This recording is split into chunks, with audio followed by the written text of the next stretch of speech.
të edukohemi duke synu kënaqësinë kryesore që ka dunjaja, apo kënaqësinë e vërtetë të dunjas, dhe me lanë dorë, me heq dorë prej kënaqësisë që rrejshme. Cila është kënaqësia e vërtetë, kënaqësia e rrejshme? E vërteta është afërsia me Allahun xhalla shanu. Ku njeriu arrin bindje, afërsi tek Allahu, dashuri për Zotin, lakmi për ahiretin, dashuri për të mirën dhe botën tjetër e ka synimin kryesor, arrin në një shkallë që kanë përshkruar dietarët që njeriu jeton në një xhenet.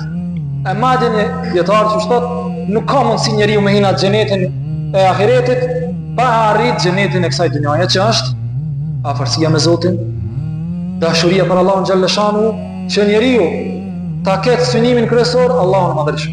Nuk i bën përshtypje njerëzit, nuk i bën përshtypje pasuria e njerëzve, arritjet e njerëzve. Ajo çfarë synon është kënaqësia Allahu xhalla shanu. Dhe kur e mrin këtë drejtë dhe kur arrin këtë bindje, ai pastaj ka arrit xhenetin e dunjas dhe kënaqësinë e dunjas. Madje, që kanë thënë një dietarësh që sikur ta dinin mbretërit edhe vitet e tyre se çka po shijojnë, do të kishin luftu për më na marr ata çfarë e kemi, pra atë kënaqësinë që kemi me Allahun xhalla shanu. Madje disa besimtarë gjithashtu kanë thënë, nëse në xhenet banorët e xhenetit e shijojnë çet kënaqësinë që e kemi na me Allahun xhalla shanu në jetën e kësaj bote, ata kanë mirë. Pra njeriu ta synoj kënaqësinë e jetës së kësaj bote.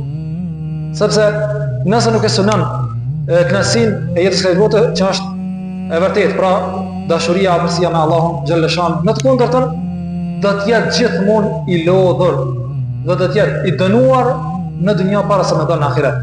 I dënuar dhe i lodhur nga dunjaja duke e arrit atë, duke i rivalizu njerëzit më të prisht që kanë hisën e të, duke mos qenë kur i pasur edhe pse ka tër dunjan për shkak të lakmisë, që thot pejgamberi i Zotit në hadithin që kam përmendur disa herë, ai i cili ka synim dunjan, Allahu do t'ja bëj varfërinë para syve. Gjithmonë do t'ja i varfër. Gjithashtu do t'ja çrregulloj punët. Do t'ja çrregulloj punët. Do të jetë gjithmonë në lodhje dhe gjithmonë me djeka.